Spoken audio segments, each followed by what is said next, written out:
नमस्कार दोस्तों। आज की इस दिल को छू लेने वाली कहानी में आपका बहुत बहुत स्वागत है। मेरा नाम नेहा है।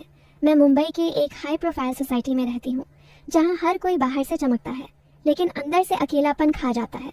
मैं देखने में ऐसी हूँ कि लोग एक बार देखकर फिर देखते रह जाते हैं। मेरी आंखें गहरी काली हैं, जैसे कोई रात छुपा हो, होंठ गुलाबी और मुलायम, लंबे घने बाल जो कमर तक लहराते हैं, और फिगर वो ऐसी कि कोई भी मर्द एक पल को भूल जाता है कि वो कहाँ है। मेरी शादी को 9 साल हो चुके हैं। मेरे पति विक्रम एक बहुत बड़े बिजनेसमैन हैं। उनके पास पैसा इतना है कि वो जो चाहें खरीद ले, लेकिन वक्त नहीं खरीद पाते। वो महीनों बाहर रहते हैं।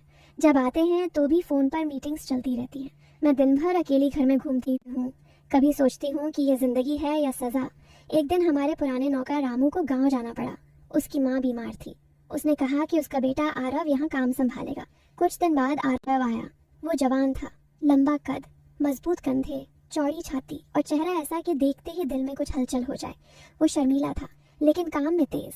घर के सारे काम वो चुपचाप करता, सफाई, बर्तन, खाना बनाना, सब कुछ। मैंने देखा कि वो कितना मेहनती है और कितना साफ सुथरा रहता है। हमारे घर में कोई सख्ती नहीं थी, इसलिए वो यहाँ आराम से रहता था। एक शाम मैं ऑफिस से थकी हारी लौटी। नहीं, मैं घर पर ही थी, लेकिन बॉडी में अजीब सा दर्द था। जिम किया था, लेकिन ज्यादा देर नहीं। मैंने आरव को बुलाया और कहा, आरव आज बॉडी बहुत भारी लग रही है, क्या तुम मेरी थोड़ी मालिश कर दोगे? वो एकदम घबरा गया। बोला, मेम साहब मैंने कभी ऐसा नहीं किया। मैंने हंसकर कहा, अरे बस पैर और कंधे थोड़े दबा दो, आराम मिल जाएगा। वो झिझकता हुआ आया, तेल की बोतल लेकर, और धीरे धीरे मेरे पैर दबाने लगा। उसकी उंगलियां गर्म थीं और छूने में ऐसा सुकून कि मैं आंखें बंद करके लेट गई। धीरे धीरे उसका हाथ मेरी पिंडलियों तक पहुंचा। मैंने कुछ नहीं कहा, बस हल्की सांस ली। वो रुक गया। मैंने आंख खोली और कहा, क्यों रुके हो आरव? काम जारी रखो। वो फिर शुरू हुआ, लेकिन अब उसके हाथों में एक अलग सा कंपन था। मैंने उसे हौसला दिया। बोला, बहुत अच्छे से कर रहे हो, ऐसे ही करो। समय बीतता गया। उसके हाथ धीरे धीरे मेरी जांघों के पास पहुंचे। मेरे मन में एक अजीब सी गर्माहट फैल गई। मैंने उसे और ऊपर जाने का इशारा नहीं किया, लेकिन रुकने भी नहीं कहा। वो धीरे धीरे मेरे कूल्हों के पास पहुंचा और फिर रुक गया। मैंने मुस्कुराकर कहा, डरो मत आरव, ये तो बस मालिश है। वो फिर आगे बढ़ा और अब उसके हाथ मेरे पेट के आसपास घूमने लगे। मैंने आंखें बंद कर लीं और उस एहसास में खो गई। 1 घंटा बीत चुका था। कमरे में सिर्फ हमारी सांसें थीं। फिर उसने बहुत धीमी आवाज में कहा, मेम साहब आप सच में बहुत खूबसूरत हैं, जैसे कोई सपना हो। मैं मुस्कुराई और बोली, शुक्रिया आरव, तुम्हारा हाथ भी जादू करता है। फिर उसने और धीरे से कहा, क्या मैं आपको थोड़ा और करीब से महसूस कर सकता हूँ? मैं चौंक गई, लेकिन दिल की धड़कन तेज हो गई। बोली, आरव ये क्या कह रहे हो? उसने आंखें झुका ली और बोला, मेम साहब बस एक बार प्लीज। मैं कुछ नहीं करूँगा, सिर्फ देखना चाहता हूँ। दोस्तों, उसकी वो बात सुनकर मेरे अंदर तूफान उठ गया। मैं खुद को रोक नहीं पाई और मैंने हल्के से कहा, ठीक है, लेकिन सिर्फ देखना। उस पल में कमरा और गर्म हो गया। उसने धीरे से मेरी साड़ी का पल्लू सरकाया और मेरी कमर को देखा। उसकी आंखें चमक उठी। वो बोला, मेम साहब आप तो चांद की तरह हो। मैंने हंसकर कहा, बस करो अब। वो फिर मालिश करने लगा, लेकिन अब उसके हाथ और ज्यादा कोमल थे और ज्यादा गहरे। वो मेरे कंधों से शुरू करके धीरे धीरे नीचे आया और मेरे सीने के पास रुक गया। मैंने कुछ नहीं कहा, बस सांसें तेज हो गईं। वो धीरे से बोला, मेम साहब आपकी सांसें सुनाई दे रही हैं। मैंने कहा, हाँ, क्योंकि तुम्हारा हाथ बहुत अच्छा है। फिर वो और पास आया और उसके होंठ मेरे कानों के पास आए। बोला, मेम साहब मैं आपसे प्यार करने लगा हूँ। मैं चौंक गई, लेकिन मन में खुशी हुई। मैंने कहा, आरव ये गलत है। वो बोला, प्यार में क्या गलत होता है? मैं चुप रही और उसने मुझे गले लगा लिया। उस पल में दुनिया रुक गई। हम दोनों एक दूसरे में खो गए।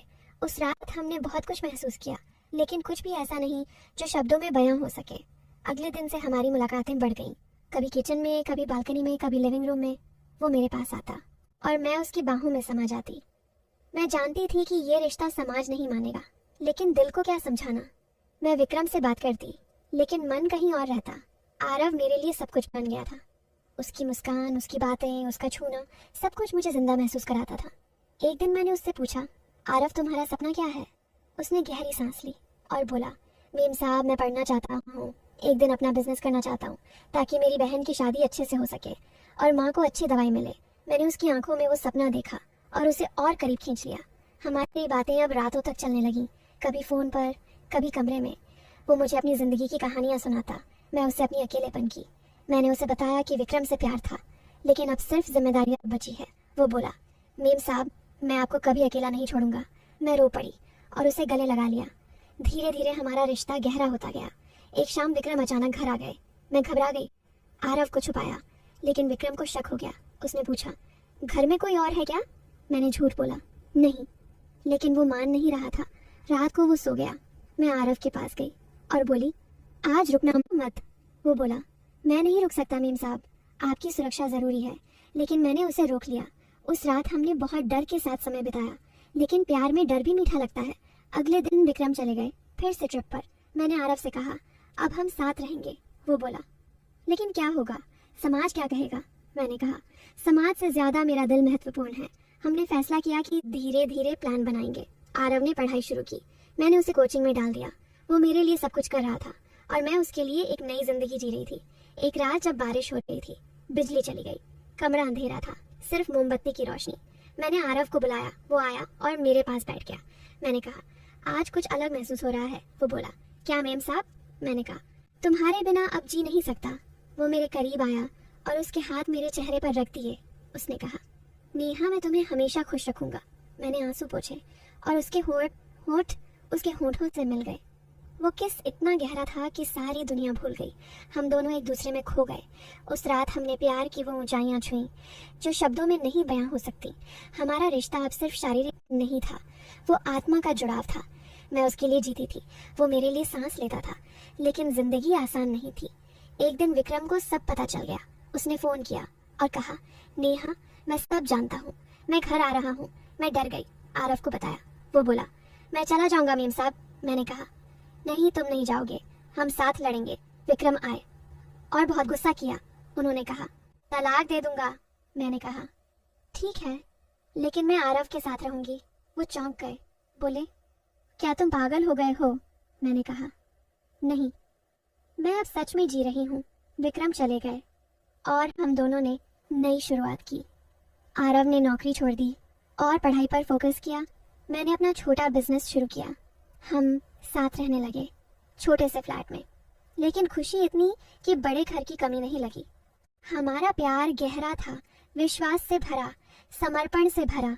हर पल में एक दूसरे को महसूस करना, हर रात में एक दूसरे की बाहों में सोना, वो एहसास जो कभी कभी नहीं भूल सकता था। दोस्तों, नेहा ने तो आरव के साथ वो जिंदगी चुन ली जहाँ प्यार सब कुछ था। लेकिन क्या आप जानते हैं, उस रात जब विक्रम के जाने के बाद कमरे में सिर्फ हम दोनों थे, तब क्या क्या हुआ। जब आरव ने मेरी वो खूबसूरती देखी जिसे देखकर उसकी सांसें थम गईं और उसने मुझे वो तरीके से छुआ जिससे मेरी रूह कांप उठी। अगर आप वो गुप्त पल, वो अनकही बातें, वो तस्वीरें और कहानी का वो हिस्सा जानना चाहते हैं जो यहाँ शब्दों में पूरा नहीं बयां हो सकता, तो नीचे डिस्क्रिप्शन और पिन कमेंट में दिए गए लिंक पर अभी क्लिक कर दो। वहाँ ढेर सारी ऐसी रोमांचक तस्वीरें और कहानी का वो हिस्सा मिलेगा जो आपके दिल की धड़कनें रोक देगा और रात भर नींद नहीं आएगी। जल्दी जाओ, लिंक खोलो, मज़ा आएगा इतना कि आप बार बार देखना चाहोगे। और हाँ, अगर ये कहानी आपके दिल को छू गई हो तो लाइक ज़रूर करना। कमेंट में बताना कि आपकी ज़िंदगी में ऐसा प्यार आया है या नहीं।